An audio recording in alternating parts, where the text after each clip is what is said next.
Hello, ಎಲ್ಲರಿಗೆ ನಮಸ್ಕಾರ. ನಾವು ನೇಪಾಳಗಿರುವಂತ ಎಲ್ಲ ಐಟಮ್ಗಳನ್ನ ಪ್ಯಾಕ್ ಮಾಡಿ ಆಯ್ತು. ಈ ಕಾಣ್ತಿರೋ ವಸ್ತು ಎಲ್ಲ ನಾವು ನೇಪಾಳಿಗೆ ತಗೊಂಡು ಹೋಗ್ತಾ ಇದ್ವಿ. ಆಗ ಬನ್ನಿ ಗೈಸ್, ನಮ್ ಟ್ರಾವೆಲ್ ಇಲ್ಲಿಂದ ಸ್ಟಾರ್ಟ್ ಮಾಡುವ. ನಾನು ಮತ್ತು ನನ್ನ ಕಸಿನ್ ಬ್ರದರ್ ರೋಡಲ್ಲಿ ವೆಯ್ಟ್ ಮಾಡ್ತಾ ಇದ್ವಿ. ನಮ್ಮ ಫ್ರೆಂಡ್ಸ್ ಬಂದ್ವಿಗೆ ಪಿಕಪ್ ಮಾಡಿ ಕರ್ಕೊಂಡು ಹೋಗ್ತಾರೆ. ಇವತ್ತು ನಾವು ಹೋಗ್ಬಿಟ್ಟು ಕುಶಾಲನಗರದಲ್ಲಿ ಸ್ಟೇ ಆಗುವ ಅಂತ. ಈಗ ಅವರು ಬರ್ತಾ ಇದ್ದಾರೆ. ಹಂಗೆ ಗಾಯ್ಸ್, ನಮ್ಮ ಹುಡುಗರು ಬಂದರು ಗಾಯ್ಸ್. ಅಯ್ಯೋ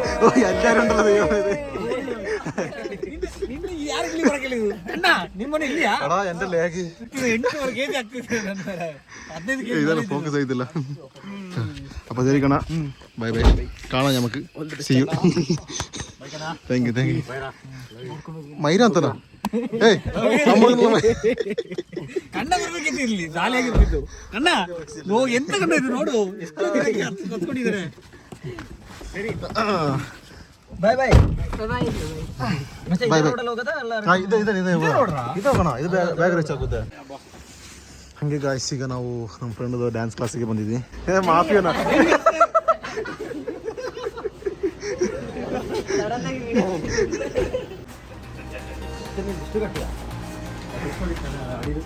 ಪೇಂಟ್ ಹೊಡೆದ ಹಂಗೆ ಬಿಟ್ಟಿದ್ದಾರೆ ಮತ್ತೆ.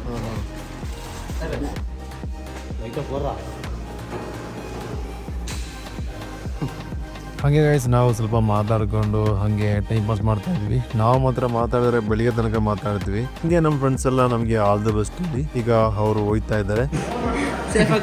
Thank you so much. Thank you guys. ಈಗ ನಮ್ಮ ಗೈಸ್ ಹೋಗ್ತಾ ಇದ್ದಾರೆ ಈಗ. Bye thank you so much. ಹಿಸ್ಟ್ರಿನಾ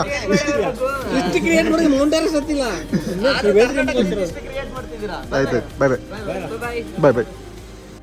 ಅವಾಗ ಗೈಸ್, ಇವಾಗ ಬಂದ್ಬಿಟ್ಟು ಆ ಫ್ರೆಂಡ್ದು ಡ್ಯಾನ್ಸ್ ಹಾಲಲ್ಲಿ ಈಗ ಸ್ಟೇ ಮಾಡ್ತಾ ಇದ್ದೀನಿ. ಇನ್ನು ಈಗ ಬೆಳಿಗ್ಗೆ ಇಲ್ಲಿಂದ ಒಂದು 3 ಗಂಟೆಗೆ ಎದ್ಬಿಟ್ಟು ರೆಡಿ ಆಗ್ಬಿಟ್ಟು ಬಸ್ಸಲ್ಲಿ ಹತ್ಬಿಟ್ಟು ನಾವು ಮೈಸೂರಿಗೆ ಹೋಗ್ಬೇಕು. ಮೈಸೂರಿಂದ 7:30 ಟ್ರೈನು. ಅಷ್ಟೊತ್ತಿಗೆ ನಾವಲ್ಲಿ ರೀಚ್ ಆಗಬೇಕು. ಈಗ ನಮ್ಮ ಫ್ರೆಂಡ್ ಬಂದ್ಬಿಟ್ಟು ಮಲಗಿದ್ದಾರೆ, ನೋಡ್ತಿರ್ಬೋದು. ಗೈಸ್, ಬೆಳಿಗ್ಗೆ ಸಿಗೋಣಾಗ. ಗೈಸ್, ಎಲ್ಲರಿಗೂ ಗುಡ್ ಮಾರ್ನಿಂಗ್. ಈಗ ಸಮಯ ಬಂದುಬಿಟ್ಟು 4:20 ಇವಾಗ ನಾವು ಕುಶಾಲನಗರ ಬಸ್ ಸ್ಟ್ಯಾಂಡಿಗೆ ಹೋಗ್ಬಿಟ್ಟು ಬಸ್ ಸ್ಟ್ಯಾಂಡಿಂದ ನಾವು ಮೈಸೂರಿಗೆ 7:30 ವಾರಣಾಸಿಗೆ ಟ್ರೈನ್ ಇರುತ್ತೆ. 7:30 ಅಲ್ಲಿ ಕರೆಕ್ಟಾಗಿ ರೀಚ್ ಆಗಬೇಕು. ಹಂಗೆ ನಾವು ನೇಪಾಳಿಗೆ ಹೋಗ್ತಾ ಇದ್ವಿ ಗೈಸ್. ಹಲೋ ಸಮಿ, ಎಲ್ಲಿಗೆ ಹೋಗ್ತಾ ಇದ್ವಿ? ನೇಪಾಳ. ಆಗ ಬನ್ನಿ ಗೈಸ್, ನಮ್ಮ ಜರ್ನಿನ ಸ್ಟಾರ್ಟ್ ಮಾಡುವ. ಹಂಗೆ ಇಲ್ಲಿ ದೇವ್ರ ಮುಂದೆ ಪ್ರಾರ್ಥನೆ ಮಾಡಿಕೊಂಡು ನಾವು ಹಂಗೆ ಹೋಗ್ತಾ ಇದ್ವಿ.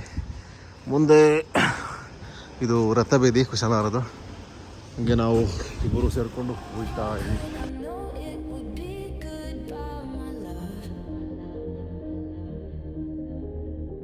ಈಗ ಗೈಸ್, ನಾವು ಮೈಸೂರಿಗೆ ರೀಚ್ ಆಯ್ತು ಬೆಳಿಗ್ಗೆನೆ. ನಾವು ಇಲ್ಲಿಂದ ರೈಲ್ವೆ ಸ್ಟೇಷನ್ಗೆ ನಡ್ಕೊಂಡು ಹೋಗ್ತಾ ಇದ್ವಿ. ಬೆಳಗಿನ ವ್ಯೂ ಒಂದು ನೋಡಿ ಗೈಸ್, ಸೂಪರ್ ಆಗಿದೆ. ಹಾಗೆ ನಾವು ರೈಲ್ವೆ ಸ್ಟೇಷನ್ ಬಂದ್ಬಿಟ್ಟು ಬುಕಿಂಗ್ ಸೆಂಟರ್ ಹತ್ರ ಬಂದು ಕೇಳಿದಾಗ ಎಲ್ಲಾ ಟಿಕೆಟ್ ಬುಕ್ ಆಗಿದೆ, ಜನರಲ್ ಮಾತ್ರ ಬಾಕಿ ಇದೆ ಅಂದ್ರು. ಗೋರಖ್ಪುರಿಗೆ 1 ತಿಂಗಳ ಮುಂಚೆನೆ ಬುಕಿಂಗ್ ಮಾಡ್ಬೇಕಿತ್ತು. ನಮಗೆ ಅದ್ರ ಬಗ್ಗೆ ಐಡಿಯಾ ಇತ್ತಿಲ್ಲ, ಯಾಕಂದ್ರೆ ನಾವು ಕೊಡಗಿ ನೋಡಲ್ವಾ, ಫಸ್ಟ್ ಟೈಮ್ ನಾವು ಈ ತರ ಇಷ್ಟು ಲಾಂಗ್ ಆಗಿ ಹೋಗ್ತಿರೋದು. ಆಗ ಅಷ್ಟೊಂದು ಐಡಿಯಾ ಇತ್ತಿಲ್ಲ. ನಾವು ಹಂಗೆ ಜನರಲ್ ಟಿಕೆಟ್ ಎಲ್ಲ ಬಿಟ್ರೆ ನಮ್ ಕತೆ ಮುಗೀತು. ಹಂಗೆ ನಾವು ಏನ್ ಮಾಡೋಣ ಅಂತ ಹಂಗೆ ನಾವು ನಾಷ್ಟ ಮಾಡಕ್ ಬಂದಿದ್ವಿ. ಹಂಗೆ ಥಿಂಕ್ ಮಾಡುವ ಅಂತ ಫುಲ್ ಮೂಡ್ ಆಫ್ ಹೋಗ್ಬಿಡ್ತು. ಟಿಕೆಟ್ ಸಿಗುತ್ತೆ ಅಂತ ಅನ್ಕೊಂಡೆ ನಾವು. ಹಂಗೆ ನಾವು ರಿಸರ್ವೇಶನ್ ಅಲ್ಲಿ ಹೋಗ್ಬಿಟ್ಟು ಕೇಳಿ ನೋಡ್ದೆ, ನಾಳೆ ಕೂಡ ಒಂದು ಟ್ರೈನ್ ಹೋಗುತ್ತೆ ಗೋರಖ್ಪುರಿಗೆ. ಹಾಗಾದ್ರೆ ಅವರು ಬುಕಿಂಗ್ ಮಾಡ್ಬೋದು, ಕನ್ಫರ್ಮ್ ಆಗಿ ಸಿಕ್ಕಲ್ಲ, ವೈಟಿಂಗ್ ಲಿಸ್ಟ್ ಅಲ್ಲಿ ಇರುತ್ತೆ ಅಂದ್ರು. ಕನ್ಫರ್ಮ್ ಇಲ್ಲ ಅಂದ್ರೆ ಮತ್ತೆ ಬುಕಿಂಗ್ ಮಾಡಂತ ಬಿಡು ನಾವು ಬ್ಯಾಂಗ್ಳೂರಿಗೆ ಟಿಕೆಟ್ ಬುಕ್ ಮಾಡಿದ್ವಿ. ಅಲ್ಲೇ ಊಟಿ ಏನಾದ್ರು ನಡೆಯುತ್ತಾ ಅಂತ ನೋಡೋಣ ಅಂತ. ಹಾಗೆ ನಾವು ಬ್ಯಾಂಗ್ಳೂರು ಟ್ರೈನ್ ಅಲ್ಲಿ ಹತ್ತಿದ್ವಿ. ಹಾಗೆ ನಾವು ಅಲ್ಲಿಂದ ಒಂದು 2 ಅವರ್ಸ್ ಜರ್ನಿಯಲ್ಲಿ ಬ್ಯಾಂಗ್ಳೂರಿಗೆ ರೀಚ್ ಆಯ್ತು. ಇಲ್ಲಿ ಕೂಡ ಬಂದ್ಬಿಟ್ಟು ನಾವು ಗೋರಖ್ಪುರಿಗೆ ಟಿಕೆಟ್ ಇದೆಯಾ ಇಲ್ಲ ವಾರಣಾಸಿ ಇದೆಯಾ ಅಂತ ಕೇಳಿದಾಗ ಯಾವ್ದು ಕೂಡ ರಿಸರ್ವೇಶನ್ ಇಲ್ಲ. ಸ್ಲೀಪರ್ ಆಗಲಿ AC ಆಗಲಿ ಯಾವ್ದು ಕೂಡ ಸಿಕ್ಕಲ್ಲ. ಜನರಲ್ ಮಾತ್ರ ಉಳಿದಿದೆ. ಜನರಲ್ ಹೋಗ್ಬಿಟ್ರೆ ನಮ್ ಸಮಾಧಿ ಮಾಡ್ಬೇಕಾಗ್ತದೆ. ಅಷ್ಟೊಂದು ಹಿಂಸೆ ಆಗ್ಬಿಡ್ತದೆ ಜನರಲ್ ಹೋಗ್ಬಿಟ್ರೆ. ಸ್ಲೀಪರ್ ಅಷ್ಟೇ, ನಮ್ ಸೌತ್ ಇಂಡಿಯಾ ದಾಟ್ಬಿಟ್ರೆ ನಮ್ ಕೈ ಸಿಕ್ಕಲ್ಲ ಅದು. ಬ್ಯಾಂಗ್ಳೂರಿಂದಾನೇ ಸ್ವಲ್ಪ ಏನ್ ಮಾಡೋಣ ಅಂತ ಬುಕಿಂಗ್ ಸೆಂಟರ್ ಇತ್ತು ಔಟ್ ಸೈಡ್ ಅಲ್ಲಿ. ಆಕ್ಚುಲಿ ಗೋರಖ್ಪುರಿಗೆ ಟಿಕೆಟ್ ಇರೋದು 2,000 ರೂಪಾಯಿ. ಅವ್ರು ಬಂದು 4,500 ರೂಪಾಯಿ ಹೇಳಿದ್ರು ಒಂದ್ ಟಿಕೆಟ್ಗೆ. ನಾವು ಯೋಚನೆ ಮಾಡಿದ್ವಿ, ಇವ್ರಿಗೆ ಹೆಂಗೆ ಟಿಕೆಟ್ ಸಿಗುತ್ತೆ, ನಾವು ರೈಲ್ವೆ ಸ್ಟೇಷನ್ ಟಿಕೆಟ್ ಸಿಕ್ಕಿಲ್ಲ, ಇವ್ರಿಗೆ ಹೆಂಗೆ ಕನ್ಫರ್ಮ್ ಆಗಿ ಸಿಗುತ್ತೆ ಅಂದ್ರೆ ಸ್ವಲ್ಪ ಯೋಚನೆ ಮಾಡಿ ನೋಡಿದಾಗ ಇವರೇ ಆಲ್ರೆಡಿ ಟಿಕೆಟ್ ನೆಲ್ಲ ಬುಕ್ ಮಾಡಿ ಅದು ನಮಗೆ ಬ್ಲ್ಯಾಕ್ ಅಲ್ಲಿ ಸೇಲ್ ಮಾಡ್ತಿದ್ದಾರೆ. ಓಕೆ, ಪಕ್ಕದಲ್ಲಿ ಒಂದು ಬುಕಿಂಗ್ ಸೆಂಟರ್ ಇತ್ತು, ಅಲ್ಲಿ ಕೂಡ ಹೋದೆ. ಅಲ್ಲಿ ಕೂಡ ಅವರು ಅದೇ ರೇಟ್ ಅನ್ನು ಹೇಳಿದ್ರು. ರೇಟ್ ಅಲ್ಲಿ ಎಷ್ಟಿರುತ್ತೆ ಅಂತ ನಾವು ಮೊಬೈಲ್ ಚೆಕ್ ಮಾಡಿದಾಗ 7,000ದಿಂದ 8,000 ತನಕ ಟಿಕೆಟ್ ಇತ್ತು, ಡೈರೆಕ್ಟ್ ನೇಪಾಲ್ ಕಾಠ್ಮಂಡಿಗೆ. ನಮ್ ಕೈಲಾದ್ರೂ ಫೋನ್ ಪೇ ಬುಕ್ ಮಾಡೋಣ ಅಂದ್ರೆ ಕ್ಯಾಶ್ ಇತ್ತಿಲ್ಲ. ಓಕೆ, ಇವರಲ್ಲೇ ಬುಕ್ ಮಾಡೋಣ ಅಂತ ಎಷ್ಟು ರೇಟ್ ಕೇಳಿದಾಗ 9,000 ರೂಪಾಯಿ ಹೇಳಿದ್ರು. ಇನ್ನೇನ್ ಮಾಡಕ್ಕಾಗಲ್ಲ ಅಂತ ಹೇಳ್ಬಿಟ್ಟು ಫ್ಲೈಟ್ ಅಲ್ಲಿ ಹೋಗೋಣ ಅಂತ ನಮ್ ಸ್ವಾಮಿ ಹೇಳ್ದ. ಬುಕ್ ಮಾಡೋಣ ಅಂತ ನಾವು ಕ್ಯಾಶ್ ಒಂದ್ ಅರ್ಧ ಕೊಟ್ಟಿದ್ವಿ.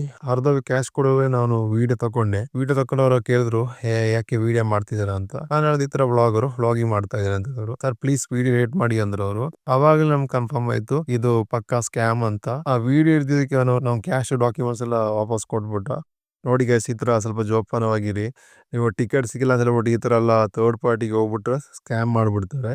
ಸ್ವಲ್ಪ ಜೋಪಾನವಾಗಿರಿ. ಮತ್ತೆ ನಾವು ಇನ್ನೇನ್ ಮಾಡೋದು ಅಂತ ಯೋಚನೆ ಮಾಡಿದ್ವಿ. ಏನೇ ಆದ್ರೂ ಪರವಾಗಿಲ್ಲ, ನಾವು ಹೆಂಗೆ ಆದ್ರೂ ನೇಪಾಳ್ಗೆ ರೀಚ್ ಆಗಬೇಕು ಅಂತ ಹೈದರಾಬಾದಿಗೆ ಒಂದು ಬಸ್ ನ ಬುಕ್ ಮಾಡಿದ್ವಿ. ನೈಟ್ ಒಂದು 10 ಗಂಟೆಗೆ ಬಸ್ ಇದೆ, ಆ ಬಸ್ಸಿಗೆ ನಾವು ಬುಕ್ ಮಾಡಿದ್ವಿ. ಇದೇ ಗೈಸ್, ಜೀವನದಲ್ಲಿ ಏನೆಲ್ಲ ಪ್ರಾಬ್ಲಮ್ ಬಂದ್ರು ನಾವು ಬಿಡಬಾರ್ದು. ನಾವು ಹೆಂಗಾದ್ರೂ ಮಾಡಿ ಅಲ್ಲಿಗೆ ರೀಚ್ ಆಗಲೇಬೇಕು. ಸ್ವಲ್ಪ ರಿಸ್ಕ್ ತಗೊಂಡ್ರು ಪರವಾಗಿಲ್ಲ, ಸ್ವಲ್ಪ ಲಾಂಗ್ ಇದೆ ಪರವಾಗಿಲ್ಲ, ನಾವು ಬಸ್ಸಲ್ಲಿ ಹೋಗೋಣ ಅಂತ ಬಸ್ ಬುಕ್ ಮಾಡಿದ್ವಿ. ಈಗ ನಾವು ಬ್ಯಾಂಗ್ಳೂರ್ ಟು ಹೈದರಾಬಾದಿಗೆ ಹೋಯ್ತಾ ಇದೀವಿ. ಮುಂದೆ ಹೋಯ್ತಾ ನೋಡುವ ಯಾವ ತರ ಹೋಗ್ಬೋದು ಅಂತ. ಹಾಗಷ್ಟೇ ಗೈಸ್, ಮುಂದೆ ಒಂದು ಹೊಸ ವಿಡಿಯೋ ಸಿಗೋಣ. ಅದುವರೆಗೂ ಬೈ ಬೈ.